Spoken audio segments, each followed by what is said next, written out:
և աուտիկություն։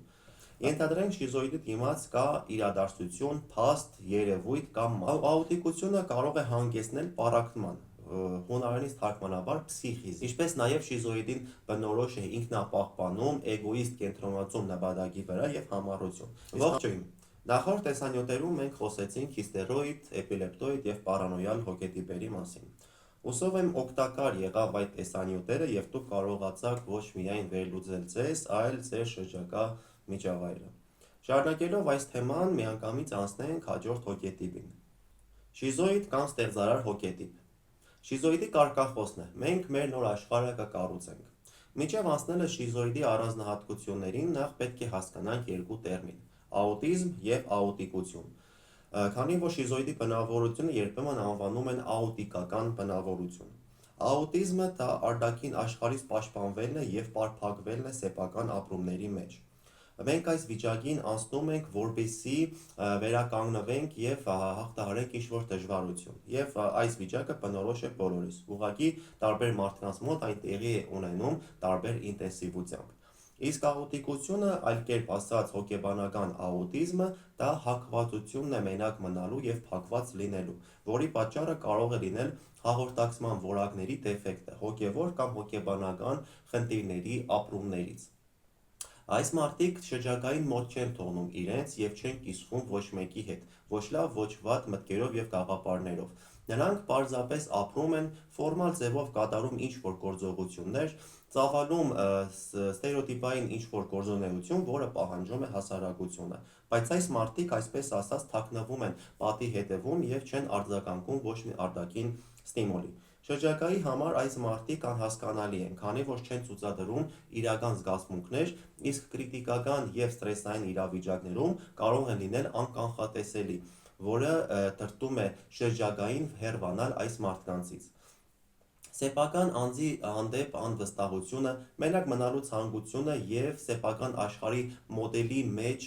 մնալու պահանջը, այս ամենը շիզոիդի բնավորության կորիզի հիմնական կողմերն են։ Աուտիկությունը կարող է հանգեցնել պառակտման, հունարենից թարգմանաբար փսիխիզի, որի մասին մենք խոսենք ավելի ուշ։ Շիզոիդին պետք չէ և անհրաժեշտ չէ, որպեսզի նա իմանա ցանկացած առարկա կամ իրադարձություն այնպես, ինչպես կա իրականում։ Բավական է իմանա դրանց հիմնական բնույթները, որպեսզի նա կարողանա փոխհարաբերության մեջ մտնի դրանց հետ։ Կարելի է ասել, որ շիզոիդը փոքրիկ երեխա է, ով ուսումնասիրում է աշխարհը, և նրան հետաքրքիր է ամեն բան իր շուրջ բոլորը։ Նեյրոֆիզիոլոգները բացահայտել են, որ շիզոիդները չեն կարողանում տարբերել գլխավորը երկրորդականից։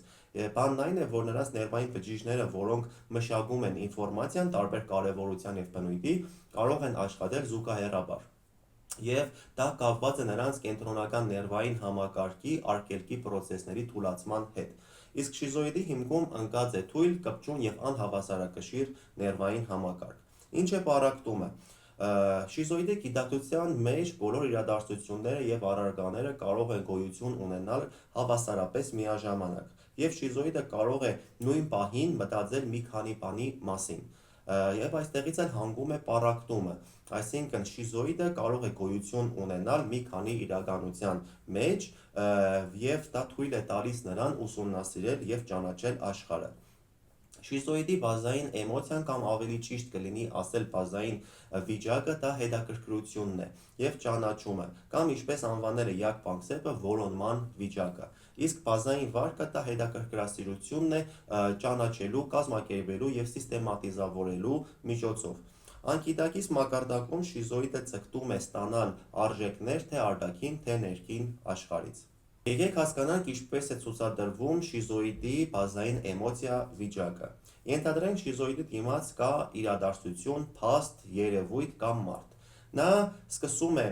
բաժանել, այսպես ասած, մասերի և սկսում է ուսումնասիրել իր զգայական օրգաններից մեկով՝ նայել, լսել, շոշափել, հոտոտել կամ համտեսել։ Նրա ուշադրությունը շեշտվում է կոնկրետ մեկ դետալի վրա, և նա լիովին խորանում է պրոցեսի մեջ հիմա և այստեղ, քանի որ ուսումնասիրությունը տեղի է ունենում ներկա ժամանակահատվածում։ Շիզոիդի ուսումնասիրական պրոցեսը չի դադարում, քանի որ առաջ է գալիս հաջորդ էտապը։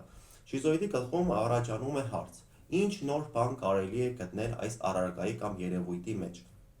Եվ կարելի է ասել, որ շիզոիդի գլխում միշտ արկա է ինչ որ հանելուկ եւ նա պետք է մշտապես գտնի լուծում։ Հետաքրքրության աղբյուր կարող է լինել ցանկացած բան՝ հոտ, համ, ձայներ, նշաններ, սիմվոլներ, հետքեր եւ այդպես շարունակ։ Եթե ինչ-որ բան զարմացնում է շիզոիդին, ապա նրա խոսքում կարելի է լսել որոնվող հարցեր. ինչ, որտեղ, երբ, ինչու, ինչի համար, ինչպես եւ այդպես շարունակ, որոնք կապված են շիզոիդի զգայական օրգանների հետ, չնայած որ նա այդ պահին կարող է խոսել ինչ-որ աբստրակտ բաների մասին։ Շիզոիդի բնավորության կորիզի հիմքում ընկած է ցիկլավորում իր ներքին աշխարհի եւ ապրումների վրա, դա աուտիկության հետևանքով է։ Եվ հետևաբար նա հաճախ լինում է մտածկոտ։ Շիզոիդը մտքերի մեջ է իր ներքին աշխարհի, իր ապրումների մասին, վերլուծում է այդ ապրումները, բայց դա նրան չեն օգնում, քանի որ նա չի կարող մնացածի պես դասեր քաղել իր նախկին փորձից եւ սովորել իր սխալների վրա։ Բայց դա նրանից չէ, որ շիզոիդը գտնվում է ինքնախապեյության մեջ կամ չի հիշում իր նախկին փորձը, այլ նրանից է, որ շիզոիդի համար բոլոր իրադարձությունները հավասարապես կարևոր են, եւ դրա հետևանքով շիզոիդը կարող է լինել անզգա շատ մարդկային շփման, այսպես ասած, նյուանսներում, եւ դրա համար ոմանք նրան անվանում են դաժան մարդ։ Բանն այն է, որ շիզոիդին ուղղակի ժամանակ է պետք, որպեսզի նա մտածի իրադարձության մասին, մինչ էմոցիա ցուցաբերելը, եւ նրա այդ անկանխատեսելի արձագանքը ոմանց համար կարող է թվալ շատ տարօրինակ։ Շիզոիդը ցանկացած առարկա, ցանկացած երևույթ, իրադարձություն, զգացմունք, փաստ կարող է բաժանել մասերի եւ նրա այսպես ասած արգելքի process-ի բացակայությունը թույլ է տալիս նրան ունենալ եւ գտնել շատ տեսակետեր մեկ հարցի շուրջ։ Նույնիսկ կարող է լինել հակառակ բևեռներից կամ շատ յուրահատուկ տեսակետ, որը ոչ մեկին հայտնի չէ։ Մտածելակերպի ստրատեգիայի հիմքում ընկած է մասնատումը։ Նա, այսպես ասած, բաժանում է ամեն ինչ ատոմների եւ մոլեկուլների, փորում է մինչև վերջ, որը իր մեջ ներառում է դետալիզացիա։ Դետալները շատ են գրավում շիզոիդին եւ նա շատ է կարեւորում դրանք, քանի որ հենց դետալների վրա է կառուցվում ամբողջական տեսքը։ Զրույցում կամ շփման մեջ շիզոիդը չի կենտրոնանում հստակ եւ կարևոր թեմայի վրա, եւ նա, այսպես ասած, անցնում է դետալների մեջ, քանի որ նրան կարևոր է ամեն ինչ։ Նա սիրում է ցանկացած իրադարձություն, երևույթ, փաստ, զգացմունք մեկնաբանել իր ինդիվիդուալ հայացքով։ Եվ դրա համար նրա խոսքում շատ են համեմատություններ, մերժումներ եւ շղթումներ։ Շատ ակնհայտ զրույցներում կարելի է լսել շիզոիդի խոսքում հետևյալ, այսպես ասած, ֆրազաները. «Արի նայենք այլ կողմից, այստեղ շատ տեսակետեր կան, արի գտնենք թաքնված իմաստը եւ այդպես շարունակ»։ Ինչպես նաեւ շիզոիդին բնորոշ են հարցեր, մեծ քանակի հարցեր, այնտեղ, որտեղ դրա անհրաժեշտությունը չկա։ Միմիկա եւ պանտոմիմիկա։ Շիզոիդի միմիկան եւ պանտոմիմիկան շատ հետաքրքիր է եւ յուրահատուկ։ Նրանց ժեստերը կարող են լինել կտրուկ եւ անկյունային։ Նրա ձեռքերը եւ ոտքերը կարծես մարմնից առանձին են, իսկ աուտիկության պատճառով շիզոիդի մոտ հայտնվում է պաշտպանական ինքնակառավարում։ Այսինքն, երբ շիզոիդը չի հասկանում, թե ինչ պետք է անել, նա սառչում է նույն դիրքով։ Ինչպես ժեստերը, այնպես էլ քայլվածքը կարող է լինել անհամաձայնեցված, կարող է լինել քաոսային, անկյունային եւ այսպես ասած պատառոտված։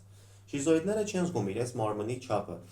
եւ նրանց շատ հեշտությամբ կարելի է ճանաչել մետրոյում, ավտոբուսում կամ այլ փոքր տարածքներում, քանի որ այդ հենց նրանք են, որ կարող են անսպասելի հրեն պայուսակով կամ ելնեն ինչ-որ մեկի ոտնաթաթի վրա եւ նույնիսկ չնկատեն դա։ Բայց երբեմն շիզոիդը կարող է լինել օբյեկտիվ, բայց նա հատուկ է ընդունում նման դիրք, որպեսզի շրջական եւ այլ մարդիկ չխառնվեն իր գործերին։ Եթե մենք նկատողություն ենք անում շիզոիդին, ապա նա անկեղծ չի հասկանա, թե ինչու այդպիսի նեգատիվ իր հանդեպ եւ սառչում է նույն դիրքով։ Շիզոիդը չունի հստակ հետադարձ կապի միջոց, քանի որ նա անկեղծորեն չի հասկանում, թե ինչը այնպես չի արել։ Շիզոիդի միմիկան բավական ճանաչելի է եւ լինում է երկու ձև։ Առաջինը լինում է անշարժ եւ սառած դիմակ, որը լինում է ծայրահեղքիչ եւ ոչ ինտենսիվ, իսկ երկրորդը դա անհամաձայնեցվածն է, այսինքն միմիկան առանձին, էմոցիան առանձին։ Եթե մենք կառուցում ենք շփում շիզոիդի հետ, կարող ենք տեսնել եւ նկատել հետաքրքրության նշաններ։ Նա մի փոքր առաջ է թեքվում, հոնքերը բարձրանում են վերև եւ աչքերը կլորանում է։ Եթե մենք հետաքրքրում ենք շիզոիդին, ապա նա կզգա պոզիտիվ էմոցիաներ, քանի որ ուսումնասիրելը եւ ճանաչելը դա նրա ամենասիրելի զբաղմունքն է։ Արտաքին տեսքը ևս շատ հետաքրքիր է շիզոիդի, դա մորուքն է, ագնոցներն են, բարձրացված օձիք եւ գլխարկներ։ Կանայք կարող են կրել տարբեր չափերի գլխարկներ։ Շիզոիդները սիրում են այսպես ասած oversize հագուստ եւ պայուսակներ։ Եվ պայուսակը օգնում է ոչ միայն սահման տնել շրջակայի հետ, այլ նաեւ պաշտպանվել։ Պարակտման պատճառով շիզոիդը հաճախ լինում է անխնա, եւ նրանց համար կարեւոր է կոմֆորտը, այլ ոչ գեղեցկությունը։ Նրանց համար կարևոր է նաև շոշափական ընկալումը արտաքին աշխարհի, հպվել, դիպչել, շոշափել, ոչ միայն դիտել։ Նաև նրանք կարող են կրեն նույն հագուստը շատ երկար ժամանակ եւ դրա հետևանքով շրջական կարող է զգալ վատ հոտ։ Դա նույնպես անկիդակից մակարդակում ինքնապաշտպանության միջոց է։ Տարածքի գրանցումը շիզոիդի կարելի է անվանել մեկ խոսքով՝ էկլեկտիկ, այսինքն սենյակում ամեն ինչ անհրաժեշտ է, ոչ մի անպետք բան չկա իր սենյակում, բայց դրա հետևանքով կարող է լինել թափթփված եւ քաոսային վիճակ։ Սեղանին կարող է լինել ուտելիք, փաստաթղթեր, հագուստ, կոշիկներ եւ ելի ինչ-որ առարկաներ։ Շփում եւ վարկ։ Օգտակար գործնական որակ կարելի է համարել սեր դեպի սովորելը։ Շիզոիդը ցկտում է իմանալ նոր եւ նոր ինֆորմացիա եւ դա ներգրավում է նրան իր պրոֆեսիոնալ ոճին։ Շիզոիդը անկեղծ, պնդող եւ բավական թերահավատ մարդ է։ Նա տարբերվում է զսպված, բայց էմոցիոնալ վարքի մանիերայով։ Մշտապես փորձում է կառավարել իրեն։ Նա ցկտում է աշխատել ըստ նախագծի, բայց հաճախ ըստ իր սեփական նախագծի, որը ոչ միշտ է համապատասխանում այն առաջադրանքներին, որը տալիս է ղեկավարը։ Նա հարգում է կանոնները եւ օրենքները եւ լավ է աշխատում փաստաթղթերի հետ, որոնք հասկանում է։ Նա իր գործը տրամադրությունից բարձր է դասում եւ գնահատում է մարդկանց ըստ իրենց արդյունքների։ Իր մտածելակերպի շնորհիվ նա կարողանում է գտնել ալտերնատիվ տարբերակներ, որոնք մնացածի մտքին անգամ չի էլ գալիս։ Նա գտնում է նոր եւ անսովոր ուղիներ խնդիրը լուծելու համար։ Նա կարող է լինել շատ լավ կրեատիվ մենեջեր։ Ինչպես նաև շիզոիդին բնորոշ է ինքնապահպանում, էգոիստ կենտրոնացում նպատակի վրա եւ համառություն։ Իսկ համառությունը կարող է հասնել իր ծայրահեղ տեսքին։ Անընկերասիրությունը, անզսպվածությունը եւ նեղացկոտությունը հանդիսանում են բնավորության ամենաբարդ գծերը։ Ինչպես նաև շիզոիդը չի կարողանում համապատասխանել սոցիումի նորմերին։ Նա ոչ ճկուն է հարաբերությունների մեջ, շատ վատ է հասկանում շրջակայի էմոցիոնալ վիճակը եւ շատ վատ է կանխատեսում իրադարձությունը եւ քիչ զգայուն է քննադատություններին։ Իսկ աշխատանքի ամենալավ ձևը շիզոիդի համար դա ինքնուրույն աշխատանքն է ինդիվիդուալ պրոյեկտի մեջ։ Միջանձնյա շփման մեջ շիզոիդը շատ հնարամիտ է, քանի որ նա շփվում է նրանց հետ, ովքեր հասկանում են իրեն։ Առօրյայում շատ բարդ է շիզոիդի հետ, քանի որ նա իրեն պահում է երեխայի պես։ Պետք է համակերպվել այն փաստի հետ, որ շիզոիդը բավական պարփակված եւ թաքնված մարդ է եւ ունի շատ ունիկալ աշխարհայացք։ Շատ հաճախ նրան համարում են օտար շրջակայի մեջ եւ փորձում են խուսափել այս մարդուց։ Կարող է լինել նաեւ զգայուն, բայց իրականում շիզոիդը շատ նուրբ եւ արագ նեղացկոտ մարդ է։ Նա նույնիսկ շատ անադեկվատ է արձագանքում ալկոհոլին։ Սիրո եւ հարաբերության մեջ տղամարդը կարող է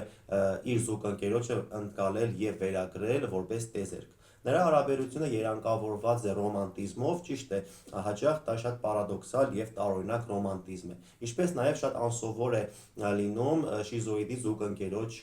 ընտրությունը։ Եվ բայց մեծ հաշվով շիզոիդները մնում են մենակ, քանի որ նրանք կենտրոնացած են իրենց ներքին չափանիշների վրա, շատ վատ են հասկանում շրջակայի էմոցիոնալ վիճակը եւ ցուցադրում են ոչ adekvat էմոցիոնալություն։ Կարող է մեկ խոսքը կամ իրադարձությունը ստրեսի մեջ գցել այս մարդկանց եւ ոչ մեկ չգիտի թե որն է այդ խոսքը կամ իրադարձությունը։ Իսկ շիզոիդի արձագանքը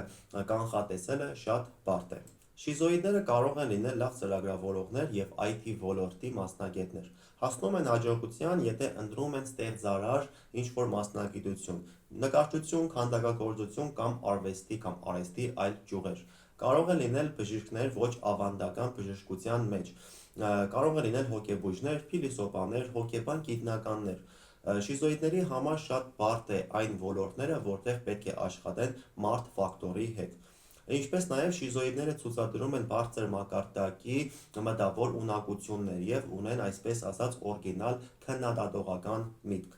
Վերակառուցվել եւ դեզադապտացիա։ Վերակառուցվելու համար պետք է ընդունել շիզոիդին իր բոլոր սպეციფიկ առանձնահատկություններով։ Պետք է ցուցադրել սեր, հարգանք եւ որ հասկանում եք նրանց, եւ դրանք հանդիսանում է բազային պայմանները վերակառուցվելու համար։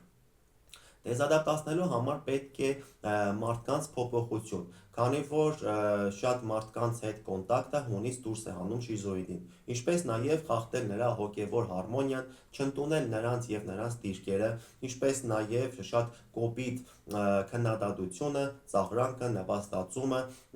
ֆիզիկական բռնությունը շատ արագ կոտրում են այս մարդկանց։ Բայց պետք է նաև հաշվի առնել, որ շիզոիդը շատ հեշտությամբ կարող է վերցնել ինչ-որ գործիք կամ զենք եւ գործի դնել։ Շիզոիդները բավականին, այսպես ասած, օրիգինալ հանցագործներ են։ Նրանք սիրում են IT ոլորտի հանցագործություններ իրականացնել, վիրտուալ իրականություն, համակարգչային, քարտային եւ էկոնոմիկայի խարդախություններ,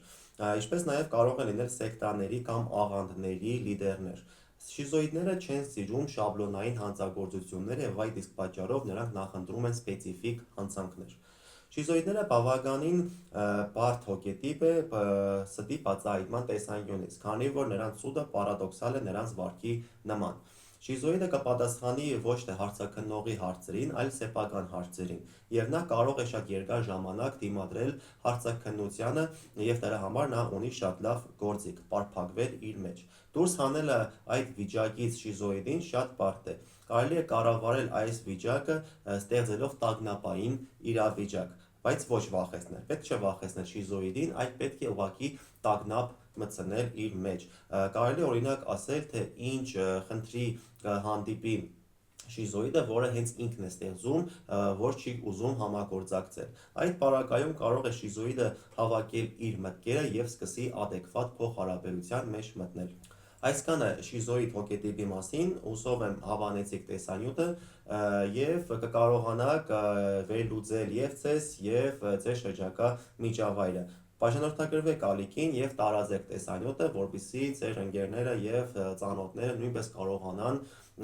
վերլուծեն թե իրենց շրջակա մարդկանց։ Շնորհակալություն տեսանյութը մինչև վերջ դիտելու համար, կհանդիպենք շատ շուտով։